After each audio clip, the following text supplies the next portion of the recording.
تخيل انك تقدر تقتل ومحدش يقدر يحاسبك، مش عشان انت جامد تنين، لا، عشان انت اللي بتقتلهم دول جايين من المستقبل. ففي الحاضر يعتبر الناس ديت اصلا مش موجودة في الحياة.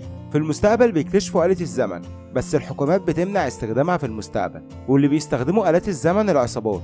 وعشان التكنولوجيا في المستقبل حديثة جدا، ولو قتلت اي حد هيكتشفوا جريمة القتل، فالعصابات بتبعت اللي هي عاوز تقتله للماضي، وبتبعت معاه سبائك فضة، والشخص اللي قتلوه يعتبر مش موجود في الحاضر، وبكده اكنهم ما قتلوش حد.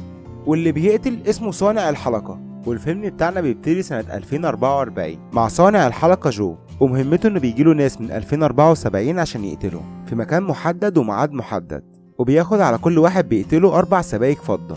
وجو بيروح يعدي على واحد صاحبه وبيطلعوا على مقر المنظمة بتاعتهم، ولما بيوصلوا المنظمة بيكون في واحد هناك الحلقة بتاعته بتكون اتقفلت، والعصابات ما بتحب تنهي تعاقد صانع الحلقة تبعت لصانع الحلقة نفسه عشان يقتلها، وبتبعت معاه سبايك دهب، وبكده يقدر ينهي التعاقد بتاعه ويعيش ال30 سنة الجايين في حياته في سعادة. لأن بعد ال30 سنة تتعاد الحلقة بتاعته، هيرجع للماضي وهيتقتل تاني، عشان كده بيسموه صانع الحلقة. وبكده هيقفلوا الحلقة بتاعته على ايديه، وبعد 30 سنة هيموت تاني على ايد نفسه.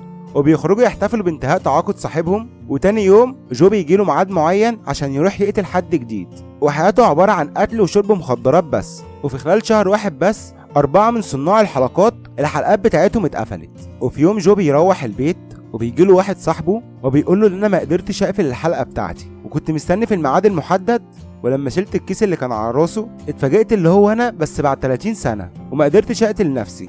وجنود المنظمة جم لجو على البيت عشان كانوا بيدوروا على صاحبه، وجو دخلوا الخزانة بتاعته عشان يبقى في امان. وبعدها بيفتح لجنود المنظمة وبيقولوا له اب مستنيك في المنظمة، وبيروح يقابل اب. واب دوت راجل جاي من المستقبل عشان ينظم عمليات القتل اللي في الماضي. وبعدها بيقول له انا عارف ان سميث عندك وانت مخبيه، وقدامك حل من الاتنين، لا تسلمني سميث لا تسلمني الفضة اللي انت محتفظ بيها. وبعدها جو بيفكر شوية وبيقول له على مكان سميث في الخزانة، وبيبيع صاحبه. وسميث المستقبلي بيكون بيهرب وهيروح دولة تانية، بس بيظهر على دراعه عنوان، وده معناه ان سميث اللي في الحاضر هو اللي وشم على ايده الوشم ده. وبيلاحظ ان صوابعه عمالة تختفي صباع ورا صباع، ومناخيره بتتقطع. وبعدها بيكون رايح على العنوان دوت ورجله بتختفي، معنى كده ان سميث اللي في الحاضر اطرافه كلها عماله تتقطع. وبيوصل للعنوان اللي كان على ايديه، وبعدها في واحد بيقتله وبيقتل سميث اللي في الحاضر. والمنظمه لو انت ما قدرتش تقتل نفسك المستقبليه هتقتلك دلوقتي، ومش هتديك ال30 سنه اللي هتعيش فيهم بحريتك، وهي اللي هتقفل الحلقه بتاعتك. وبعدها جو بيروح وبيلاقي الفضه بتاعته كامله زي ما هي، ما خدوش غير سميث بس. وبيروح تاني يوم عشان ينفذ عمليه قتل جديده، بس اللي بيظهر له جو المستقبلي، وبعدها بيضربه وبيهرب منه. وبعدها بيرجع على بيته وبيلاقي في واحد من المنظمه كان بيسرق الفضه بتاعته، وبيزقه جوه الخزانه وبيقول له عرف اب ان انا هقفل الحلقه بتاعتي. وبعدها بيهرب، بس جو المستقبلي بيعرف كل تحركات جو لانها تعتبر حصلت له قبل كده، وبيجي وبينقذه وبيديله فرصه تانية انه يهرب.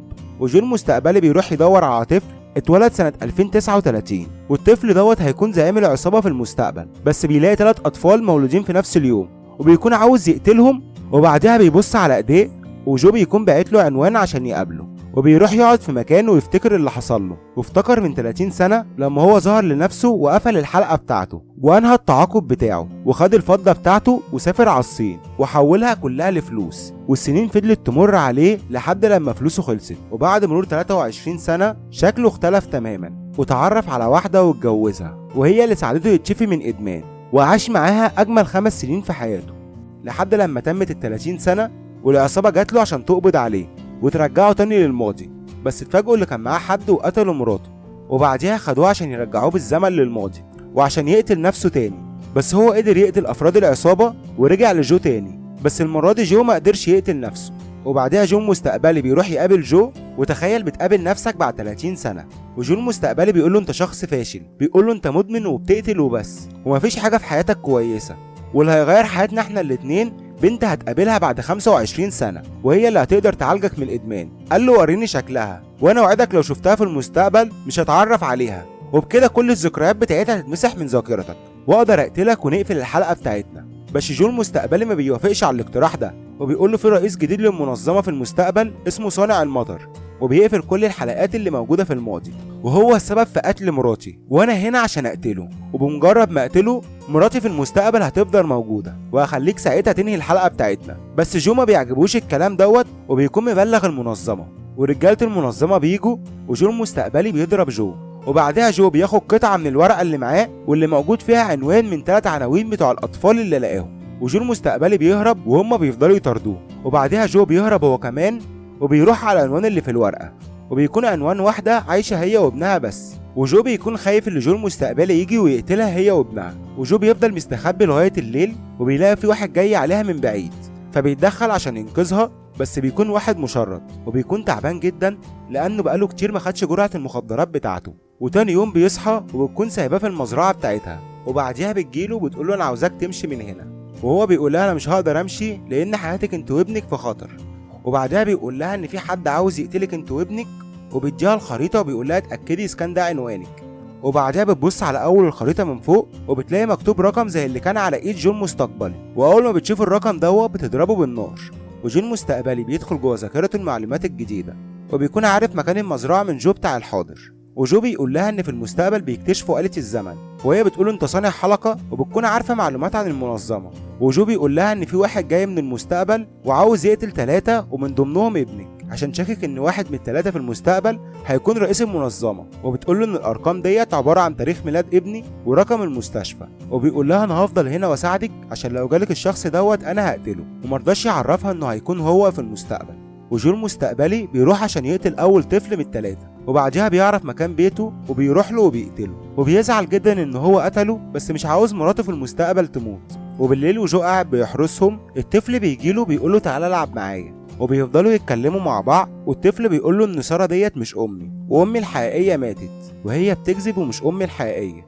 وتاني يوم جو بيروح يسالها وبيقول لها انا اتكلمت مع ابنك وقال لي ان انت مش امه. قالت له لا ده ابني، انا خلفته وانا عندي 20 سنه، كنت لسه في بدايه حياتي فسبته مع اختي عشان تربيه لحد لما اختي ماتت وانا جيت عشان اربيه. وبتروح تلعب مع ابنها، بس ابنها بيتعصب عليها جدا، وبيقول لها انا مش هسمع كلامك عشان انت مش امي، وبيقول لها انا بكرهك ومش عاوز اعيش معاكي. وفجاه امه بتخاف منه وبتروح تستخبى في خزانه، وبترجع له بعد ما بيكون هدي وبتاخده في حضنها، وهنفهم قدام قوته عامله ازاي. وتاني يوم جو بيصحى، ولما بينزل بيكون واحد من المنظمه موجود ومعاه ساره، وبيقول له اب جاله ورقه من المستقبل وبتعرفنا ان مكانك هنا. وبعدها الراجل بتاع المنظمه بيشوف الطفل، والطفل بيخاف وبيقع على السلم، بس جو بيخاف عليه وبيروح يساعده. بس ساره بتاخد جو وبتطلع بره البيت، والطفل بيكون عنده قوه خارقه انه بيقدر يتحكم في اي حاجه بعقله، وبيقتل الراجل بتاع المنظمه. وبعدها جو بيفوق وبيروح يدور على الطفل، وبيقول لها ان ابنك هيكون صانع المطر في المستقبل، وهو اللي هيقتل فعلا مرات الشخص اللي بيدور عليكم. وقالت له ان هو بيجيله نوبات غضب، بس انا بقدر اهديه، وهو لسه طفل ممكن نقدر نخليه يتحكم في قوته.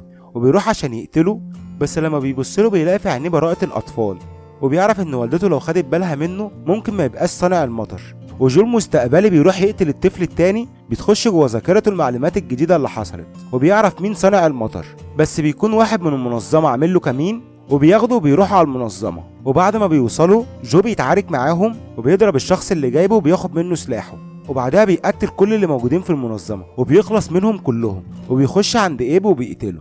ما يبقاش غير واحد بس هو اللي موجود في المنظمه. وبعدها جو المستقبلي بيروح يقابل جو وبيقول له الشاحنه ديت مليانه ذهب، خدها وروح عيش حياتك، وسيبني اقتل الطفل قبل ما يتحول لصانع المطر. وبيجي اخر واحد كان موجود في المنظمه وبيضرب عليهم هما الاتنين نار، وبعدها جو بيقتله.